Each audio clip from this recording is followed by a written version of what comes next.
Guys, good morning to all of you. और आज के दिन की शुरुआत करेंगे जो है वोकैब सेशन से। ये एक नई सीरीज़ है। इस सीरीज़ के थ्रू मैं आपकी प्रिपरेशन थोड़ा सा स्ट्रॉन्ग बनाना चाहता हूँ और हर रोज़ मैं आपके लिए कुछ शब्द लेके आऊँगा। ये शब्द कुछ नए होंगे, कुछ इनोवेटिव होंगे और इसमें इसकी जो डिफ़िकल्टी लेवल होगी 8 आउट ऑफ 10 होगी, मतलब जो शब्द थोड़े अच्छे होंगे। सो आप अपने शब्द भंडार को बढ़ा सकते हो। और ये सीरीज़ मॉर्निंग में 8 बजे जो है शुरू हो रही है। और अगर ये सीरीज़ आपको अच्छी लगे तो नीचे जो है प्यार दीजिएगा अपना। और प्यार देने के 2 तरीके, एक तो लाइक का बटन आप हिट कर सकते हैं और नीचे कमेंट सेक्शन में अपने सुझाव मुझे मेंशन कर सकते हैं कि इस वोकैब शो को किस तरीके से इम्प्रूव किया जाए। तो चलिए आज के दिन के पहले वोकैब की तरफ मूव करते हैं। पहला वोकैब है हमारा अराई। अराई, लेकिन स्पेलिंग देख रहे हैं AWRY। हम हिंदी भाषी बच्चे जो यूपी बोर्ड से आते हैं, बिहार बोर्ड से आते हैं या MP बोर्ड से आते हैं, तो हम इसको पढ़ते कैसे हैं? औराई, AWRY, जबकि इसका करेक्ट प्रोनाउंसिएशन होता है अराई। और मैं हिंदी भाषी बच्चा ठहरा तो हमको पता है कि कहाँ कहाँ हम लैग करते हैं, लेकिन हमें सीखना तो पड़ेगा, कहीं ना कहीं अपने आप को प्रोनाउंसिएट तो करना पड़ेगा सही से। AW को AH पढ़ते हैं, RY को RAI पढ़ते हैं, अराई। ये एक एग्जेक्टिव है बेसिकली। और इसका मतलब क्या होता है? इसका मतलब होता है उल्टा पुल्टा होना। क्या होना? उल्टा पुल्टा होना, गड़बड़ होना, अवे फ्रॉम द यूजुअल और एक्सपेक्टेड कोर्स। जैसे कि यहाँ पे एक फिगर देख रहे हो, एक ट्रेन की पटरी है और उसमें अलग तरीके से ट्रेन इधर है, उल्टा पुल्टा सब दिखाई दे रहा है ना। तो इसका मतलब होता है एमिस हो जाना, रॉन्ग हो जाना, नॉट राइट होना। इसके सिनोनिम्स में भी आते हैं, लेकिन ये बेसिकली बहुत इजी से शब्द हैं। और एंटोनिम्स में बात करें तो कोई चीज़ राइट है, वेल है, सुटेबल है। और इसका यूसेज देखेंगे, all my plans for the party had gone Arai. All my plans for the party, जितना भी मैंने पार्टी के लिए प्लान बनाया था सब अराई हो गया, मतलब सब गड़बड़ हो गया। तो अराई होना मतलब गड़बड़ होना। तो अब इसको याद कैसे रहोगे? अराई हो गया, अराई हो गया मतलब गड़बड़ हो गया, अराई हो गया मतलब गड़बड़ हो गया। तो इस तरीके से आप इसको याद रख सकते हैं। आपको ध्यान रखना है कि जिस तरीके से मैं हिंदी बता रहा हूँ इसी तरीके से आप इंग्लिश और हिंदी शब्दों का इस्तेमाल करेंगे तो चीज़ें याद रह गई। कोई चीज़ अराई हो गई मतलब कोई चीज़ गड़बड़ हो गई। और ये है क्या? ये हो गया आपका एग्जेक्टिव। इसके बाद जो है अगले शब्द की तरफ मूव करते हैं, किंडल। किंडल आपने सुना होगा, किंडल किताब में आती है। जब भी किंडल गूगल पे सर्च करेंगे तो एक टैब सा बन के आएगा, उसमें कुछ प्रिंटेड होगा। यहाँ पे हम किंडल वर्ब की बात कर रहे हैं। किंडल वर्ब का मतलब समझिएगा। किंडल वर्ब का मतलब होता है सेट ऑन फायर, आग लगाना। एक मतलब इसका ये होता है सेट ऑन फायर, आग लगाना। और दूसरा मतलब ये होता है दूसरी तरीके का आग लगाना। दूसरी तरीके से आग कैसे लगा सकते हो? किसी को भड़का के, किसी को उत्साहित करके, किसी को इंस्पायर करके। तो किंडल का बेसिकली मतलब होता है अराउज और इंस्पायर। आप इमोशंस या फीलिंग दोनों में से किसी को जो है भड़का सकते हो, आग लगा सकते हो। इसको गुड सेंस में भी बोल सकते हो, इसको बैड सेंस में भी बोल सकते हो। गुड सेंस में मतलब यह है कि किसी को आपने इंस्पायर करके कुछ अच्छा काम करना सिखाया। बैड सेंस में ये हो गया कि किसी को आप इंस्पायर करके बुरी चीज़ें सिखा रहे हो। तो किंडल जब करते हो किसी को तो आप क्या करते हो? उसके अंदर जो है कुछ ना कुछ भावनाएं भड़काते हो। भावनाएं भड़काने के बाद अच्छी भी हो सकती है, बुरी भी हो सकती है। और किंडल का दूसरा मतलब होता है सेट ऑन फायर, आग लगाना डायरेक्टली। सो इसके अगर हम सिनोनिम्स की बात करें तो अराउज इसका सिनोनिम्स अपने आप में हो जाएगा। वेक करना, किसी को जागृत करना, किसी को क्विकन करना, ये इसके सिनोनिम्स में आते हैं। इसके एंटोनिम्स की बात करें तो किसी को काम करना, पैसिफाई करना, किसी को डैम्पन करना। ये क्या है? काम करना, पैसिफाई करना, डैम्पन करना, इसके एंटोनिम पे आता है। किंडल एक जो है वर्ब है। अब इसका यूसेज देखिए, it was her teacher who kindled her interest in music. ये उसके टीचर थे जो उसके अंदर जो है इमोशंस को लेके आए, किस तरीके का? ताकि इंटरेस्ट जाग सके म्यूजिक वाली। तो जो किंडल किया टीचर ने म्यूजिक में, मतलब उत्साहित किया, प्रोत्साहित किया ताकि वो इंटरेस्ट ले। तो किंडल का मतलब होता है जब हम किसी को किंडल करते हैं तो किसी को अराउज करते हैं, किसी को प्रोत्साहन करते हैं। जब हम किंडल करते हैं तो हम आग लगाते हैं, हम सेट ऑन फायर करते हैं।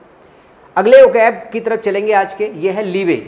लीवे का मतलब होता है गुंजाइश या फिर छूट। ये आपका एक नाउन है। इसका मतलब ये होता है इंग्लिश में the amount of freedom to move और एक्ट दैट इज अवेलेबल। कि हम इतनी तरीके से छूट दे देते हैं, गुंजाइश कर देते हैं कि भाई वो थोड़ा सा मूव करे यार, अगर कोई अवेलेबल चीज़ है तो। फ्रीडम हो गई, लिबर्टी हो गई, कोई स्कोप। बेसिकली ये समझ में आएगा लीवे का मतलब होता है स्कोप है कि नहीं है। लीवे है कि नहीं मतलब स्कोप है कि नहीं है। एल्बो रूम भी बोलते हैं। एल्बो रूम भी बेसिकली स्पेस के लिए होता है कि हाँ थोड़ा सा जगह है, थोड़ी गुंजाइश है, भाई सब साइड हो जाओ, थोड़ी सी गुंजाइश है कि नहीं। तो लीवे भी इसी चीज़ के लिए आता है। और अगर इसके बात करें एंटोनिम्स की तो रिस्ट्रिक्शन है, कोई जगह नहीं, लिमिटेशन है, रिस्ट्रेन है। अब इसके यूसेज को देखो, the government had greater leeway to introduce reform. The government had greater leeway to introduce reform. Government के बाद जो है थोड़ी सी गुंजाइश थी ताकि रिफॉर्म को इंट्रोड्यूस कर सके। यहाँ थोड़ी सी नहीं, ग्रेटर जो है लीवे था, ज़्यादा गुंजाइश थी ताकि वो रिफॉर्म को इंट्रोड्यूस कर सके। तो अगर लीवे है, ग्रेटर लीवे, यहाँ पे देखिए लीवे नाउन है क्योंकि ग्रेटर आपका एग्जेक्टिव है। पहचानने के तरीके होते हैं, ये ग्रामर वाले पार्ट में सीखेंगे। यहाँ पे लीवे ऐसे समझिए नाउन है, और लीवे का मतलब क्या होता है, गुंजाइश होना। क्या होना, स्कोप होना, गुंजाइश होना। तो लीवे को कैसे याद कर सकते हो, स्कोप से याद कर सकते हो। स्कोप इजी शब्द है जो हमें आसानी से समझ में आता है। तो जब भी आपको डिफिकल्ट वर्ड मिले तो उसका हिंदी जानने के साथ साथ एक इंग्लिश शब्द के साथ कोरिलेट करना बहुत जरूरी है। सो अपन आज के अगले शब्द की तरफ मूव करेंगे, और अगला शब्द है हमारा वैमी। वैमी का मतलब होता है बाधा या फिर झटका। It's like an event with a powerful and unpleasant effect. एक ऐसा इवेंट जो पावरफुल हो लेकिन प्लीजेंट ना हो। कैसा हो, अनप्लीजेंट हो, हमें झटका लगे, हमें एक बाधा टाइप की महसूस हो। बाधा का मतलब जॉल्ट हो गया। जॉल्ट एक्चुअली बाधा के लिए आता है। जब हम सरप्राइज होते हैं तो हमको झटका लगता है। जब हमारे पास बॉम्ब सेल गिरता है तो हमें झटका लगता है। तो बॉम्ब सेल और सरप्राइज झटके के लिए है, जॉल्ट जो है आपका बाधा के लिए है।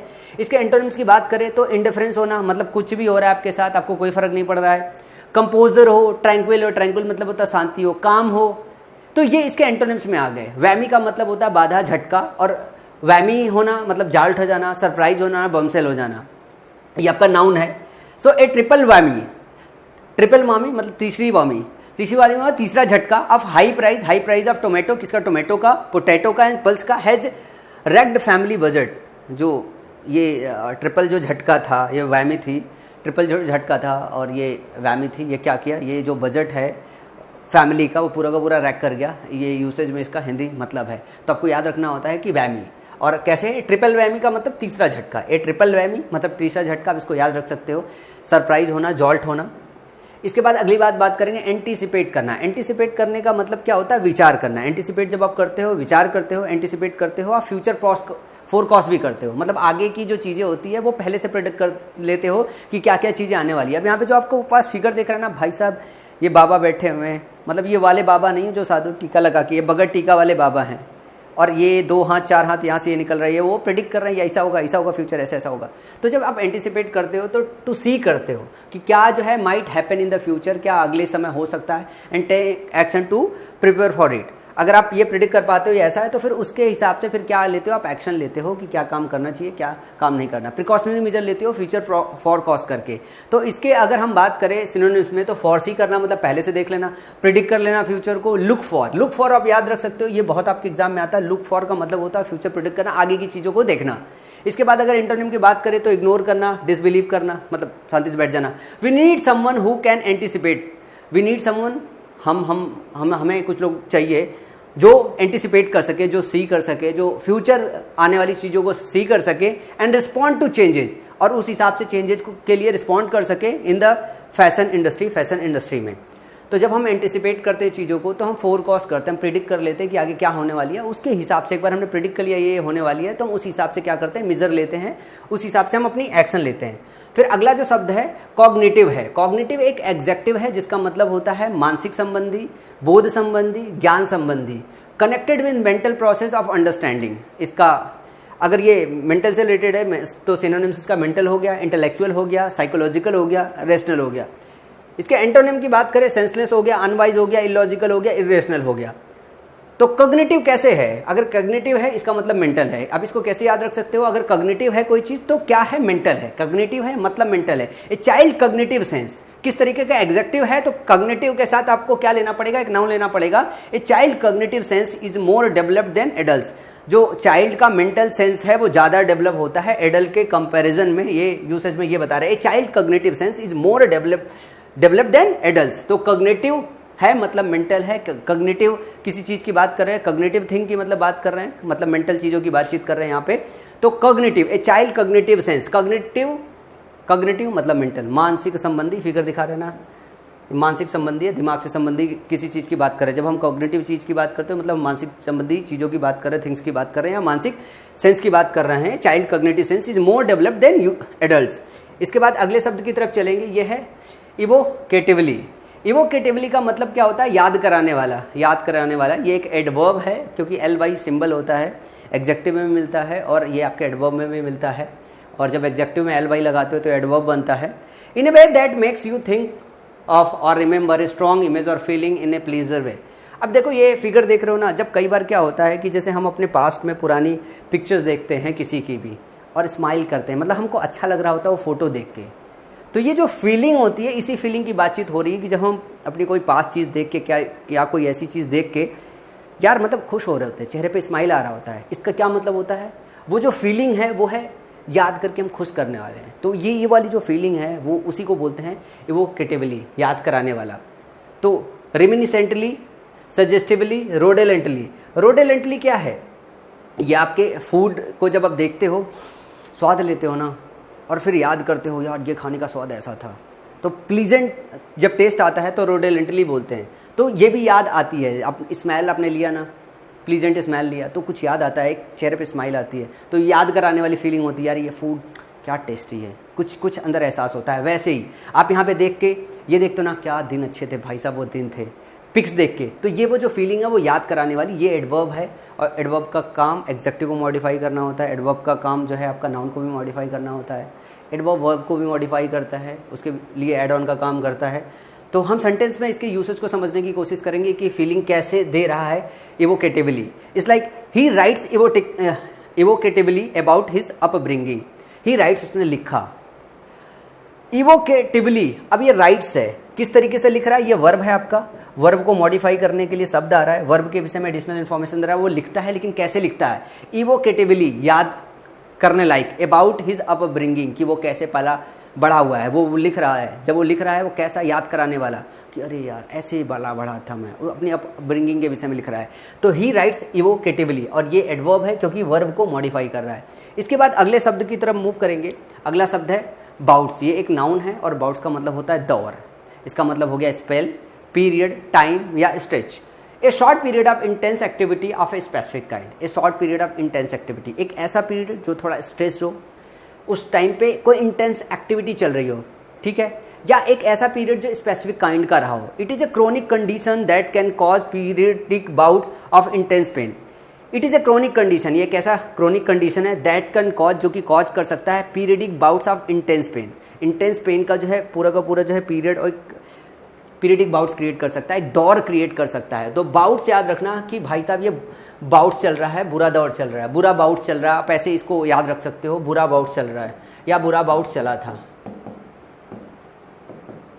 बुरा बाउट्स चला था या चल रहा है। या पेंडेमिक को ले सकते हो कि ये बुरा बाउट चल रहा है, पेंडेमिक का बुरा बाउट चल रहा है, ठीक है। तो आप इसको ऐसे भी याद रख सकते हो, बाउट चलना मतलब बुरा दौर चलना, बुरा दौर चलना, बुरा बाउट्स को दौर और चलना यहाँ पे लिख दोगे, इस तरीके से याद रहेगा। बुरा बाउट चलना मतलब बुरा दौर चलना, बुरा बाउट चलना, बुरा दौर चलना, याद हो जाना चाहिए आप सभी लोगों को। मुझे उम्मीद है कि आप ये हमेशा याद रखोगे।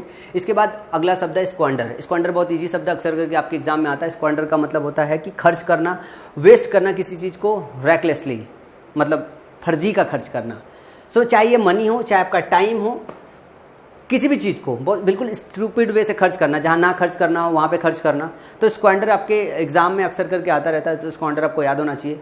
सिनोनिम्स इसका वेस्ट है, मिस स्पेंड करना, फ्रिटर अवे, ये याद रख सकते हो, नया शब्द है क्योंकि ये शब्द याद होगा, ये भी याद होगा, यह भी याद होगा। फ्रिटर अवे कर देना, किसी चीज़ को डिसिपेट कर देना, खराब कर देना, खत्म कर देना, फर्जी का। तो डिसिपेट करना, फिटर अवे कर देना। तो फिटर अवे जरूर याद रखिएगा, स्क्वांडर के सिनोनिम्स में आता है। फिटर अवे करना का मतलब किसी चीज़ को फिजूल खर्च करना, वेस्ट कर देना। एंटोनिम्स का हो गया सेव कर देना, कंजर्व कर देना, इकोनोमाइज कर देना, होल्ड कर देना। सेट एसाइड बहुत आपके एग्जाम में आता है, और नीचे कमेंट सेक्शन में लिख के बताइएगा इस होल्ड का मतलब क्या होता है। ये होल्ड है जो आप कलेक्ट करते हो, और इस होल्ड का मतलब क्या होता है, HOARD। नीचे जो है लिख के कमेंट सेक्शन में लिख के बताइएगा। The team squandered several goods scoring chances. जो टीम है उसने स्क्वांडर्ड कर दिया, गवा दिया, चांस खराब कर दिया, टाइम वेस्ट कर दिया था जब वो अच्छा स्कोर कर सकते थे। तो स्क्वांडर अलग अलग जगह पे, ये स्क्वांडर यहाँ पे टाइम की बात कर रहे हैं कि एक ऐसा टाइम था जिस टाइम पे अच्छा स्कोर किया जा सकता था पर टीम ने गवा दिया।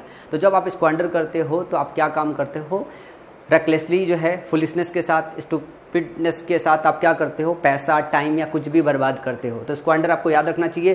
फिटर अवे याद रखिएगा, ध्यान रखिएगा, फिटर अवे जरूर याद रखिएगा, डिसिपेट जरूर याद रखिएगा। इसके बाद अगला शब्द है इरोड। इरोड का मतलब होता है ग्रेजुअली किसी चीज़ का डिग्रेडेड हो जाना, खत्म हो जाना, डिस्ट्रॉय हो जाना, और हिंदी में इसको बोलते हैं धीरे धीरे नष्ट हो जाना। ये देख रहे हो यहाँ पे, धीरे धीरे चीज़ें खत्म हो रही है। तो वियर अवे होती है जब कोई चीज़, ये आपका फ्रेजल वर्ब है, जब वियर अवे होती है तो कोई चीज़ इरोड होती है, कोई चीज़ डिस्ट्रॉय होती है तो खत्म होती है। डिस्ट्रॉय मतलब नष्ट हो जाना, लेकिन इरोड का मतलब होता है धीरे धीरे नष्ट करना।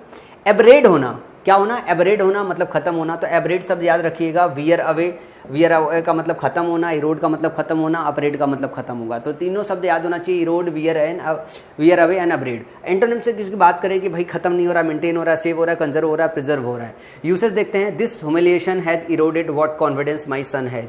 ये जो ह्यूमिलिएशन हुआ है, ह्यूमिलिएशन जो हुआ है बच्चे का, उसने क्या किया है, सबका सब कॉन्फिडेंस उसका इरोड कर दिया है।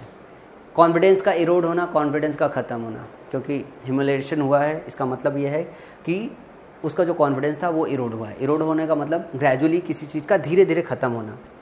इसके बाद ये है क्विज़ का जो पार्ट है। मैं चाहता हूँ कि नीचे अभी कमेंट सेक्शन में आप लोग जो है इसको लिख के बताइएगा, और आगे नीचे कमेंट सेक्शन में लिख के बताइएगा कि ये क्विज़ मैं यहाँ पे सॉल्व कराऊँ, या आप हर रोज़ ये नीचे क्विज़ का सेगमेंट है, आप खुद सॉल्व करके 1 का क्या पार्ट है वो मैच करा के बताएंगे। और ये थोड़ा सा समय आपका स्पेंड करने में आपको ये सारे के सारे शब्द याद हो जाएंगे। एंटिसिपेट करना मतलब एराउज करना, इरोड करना अभी मैंने आपको बताया, ग्रेजुअली डिक्रीज करना, किंडल करने का मतलब क्या होता है नीचे बताएंगे आप। सेट ऑन फायर मैंने एक मतलब बताई, दूसरा शब्द बताएंगे आप कॉग्निटिव स्क्वांडर वामी इवोकेटिवली। इन शब्दों के यहाँ पे आपको मैच कराना है। मैच करके नीचे मुझे कमेंट सेक्शन में लिख के बताइएगा।